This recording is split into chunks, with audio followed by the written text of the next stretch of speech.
semana passada trouxe eventos relevantes no âmbito da política monetária global. Isso porque na quarta-feira tivemos a reunião do Fed, o Banco Central dos Estados Unidos, que trouxe informações importantes sobre o ciclo de aperto da taxa de juros que se desenha no país para 2022. O comunicado da decisão confirmou a expectativa de mercado, sinalizando que a alta de juros deve ocorrer já em março desse ano e que deve ser seguida de altas ao longo do restante do ano.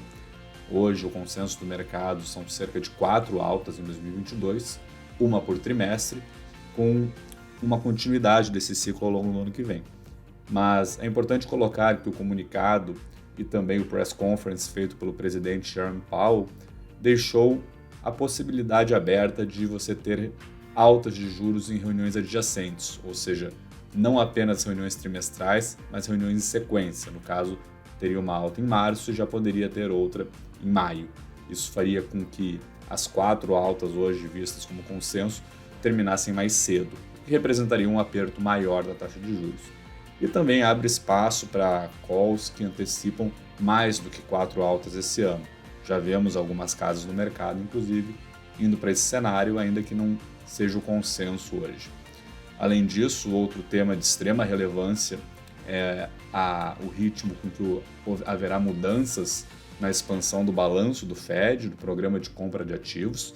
Hoje estamos num momento onde o Fed está diminuindo o ritmo de compras, ou seja, comprando cada vez menos e expandindo cada vez menos o seu balanço, o que é conhecido como tapering no mercado.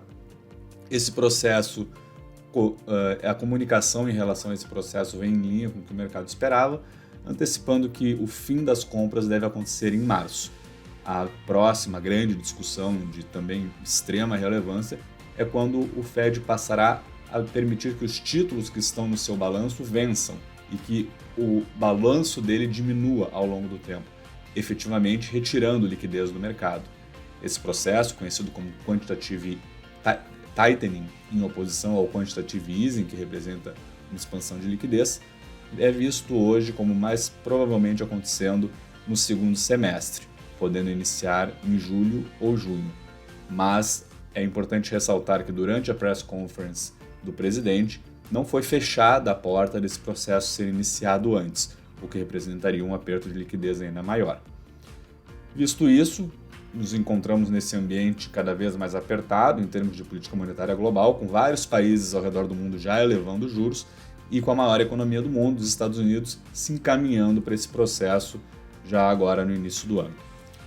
Aqui no Brasil, eventos relacionados com a política monetária também ficaram sob os holofotes, porque tivemos a divulgação também na quarta-feira do IPCA 15, a prévia da inflação de janeiro, que novamente trouxe um número muito alto, com uma inflação disseminada, itens relacionados com a atividade econômica e com a condução da política monetária ainda muito pressionados, em especial a inflação de serviços, e itens que já vinham sofrendo por questões relacionadas ao dinamismo da atividade, também a problemas nas cadeias produtivas globais, como a inflação de bens, continuando perto das máximas históricas.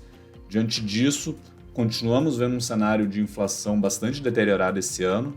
Nossa projeção é cerca de 5,8% de IPCA para 2022, bastante acima da meta de inflação do Banco Central, de 13,5%.